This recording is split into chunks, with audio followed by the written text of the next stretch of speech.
Pensa só por um instante. E se a chave para realizar feitos extraordinários não fosse talento, nem dinheiro, nem sorte, mas algo que já existe dentro de cada um? A obra de M.R. Koppmair nos apresenta exatamente isso. A ideia de que o poder de transformar a realidade mora, na verdade, na intensidade da nossa própria crença. Bom, vamos mergulhar fundo nisso.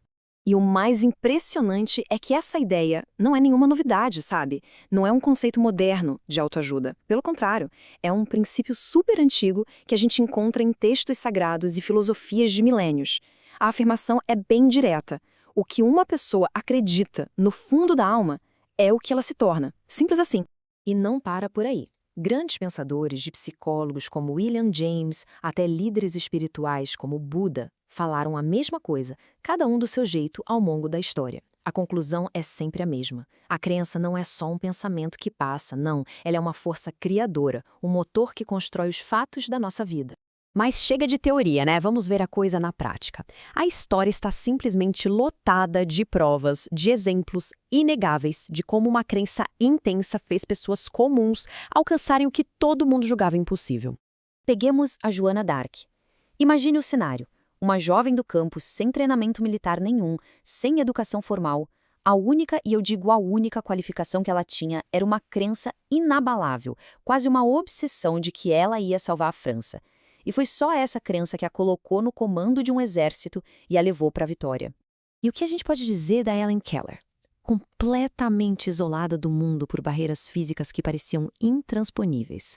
Foi a crença intensa dela na possibilidade de se comunicar, de aprender, que permitiu que ela arrombasse essas barreiras. Ela virou um símbolo mundial da força que o espírito humano tem.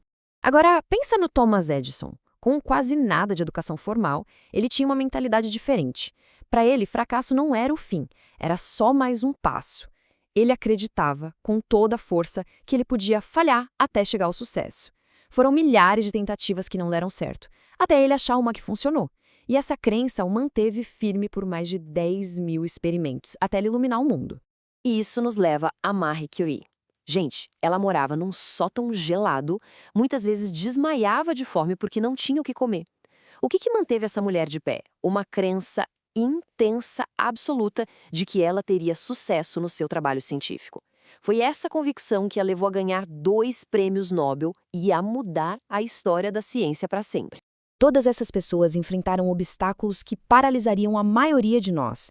Então a pergunta que fica é: qual era o elemento em comum? Qual era essa força invisível que empurrou essa gente toda para muito além das suas circunstâncias? A resposta, claro, é a crença intensa. Mas como é que isso funciona na prática? Qual é o mecanismo? Para a gente entender de verdade o poder da crença, a gente precisa olhar para dentro, para a mecânica da mente.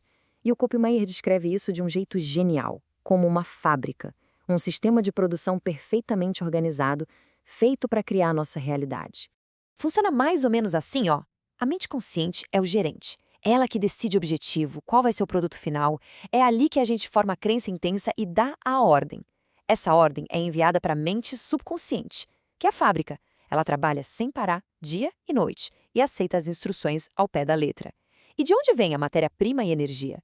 Da mente infinita, que é a fonte ilimitada de poder e de conhecimento que a fábrica usa para construir o resultado. E aqui está o ponto crucial. A fábrica, o nosso subconsciente, ela não julga. Ela não tem senso de humor, não decide se a ordem é boa ou ruim, se é possível ou impossível. É uma ferramenta neutra, mas extremamente poderosa. Se as ordens forem de medo e fracasso, é isso que ela vai produzir. Se as ordens forem de sucesso e realização, ela vai trabalhar incansavelmente para entregar isso. Bom, se a mente funciona como essa fábrica ou até como um computador, então a crença intensa é a instrução. É o programa que a gente instala nela. Isso muda tudo, porque transforma a crença de um sentimento passivo num ato de programação deliberado. Mas para essa programação funcionar direitinho, tem alguns pré-requisitos. Primeiro, a crença tem que ser intensa, com o que o autor chama de intensidade de calor branco. Não é um eu queria, é um eu vou. Segundo, concentração total no objetivo. Terceiro, frequência.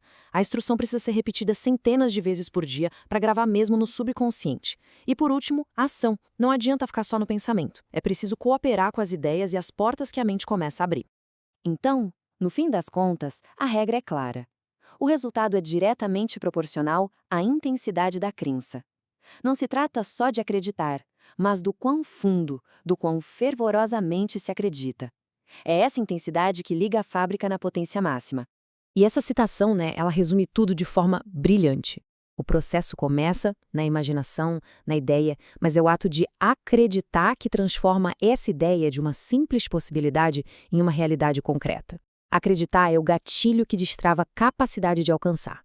E isso tudo nos deixa com uma reflexão final que é muito poderosa. Se a crença é de fato a força que constrói a realidade, a pergunta mais importante muda. Não é mais o que é possível, e sim no que vamos escolher acreditar. A questão que fica no ar, então, é: qual vai ser o próximo fato, o próximo milagre a ser criado pela força de uma crença intensa?